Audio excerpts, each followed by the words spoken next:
Hello বন্ধুরা, দেখো আজকের মেনু নাতিকে খাওয়াবো। এই যেমন নাতি,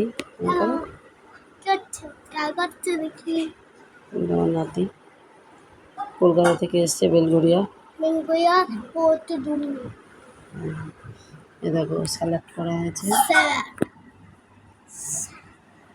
মাছের ঝোল, চিকেন হচ্ছে, তাও 2 পিস তুলে দিল মেঠে। এটা একটা খাসির মাংস, এটা একটা চচ্চড়ি, এটা একটা চাটনি, ভাত, জল,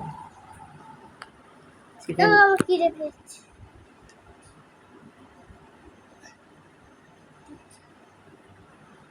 তাই দেখতে থাকো, সুস্থ থাকো, ভালো থাকো।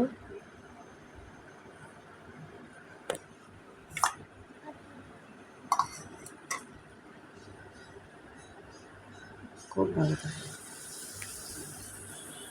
ভালো লাগলে লাইক করো, সাবস্ক্রাইব করো। খুব ভালো থাকো।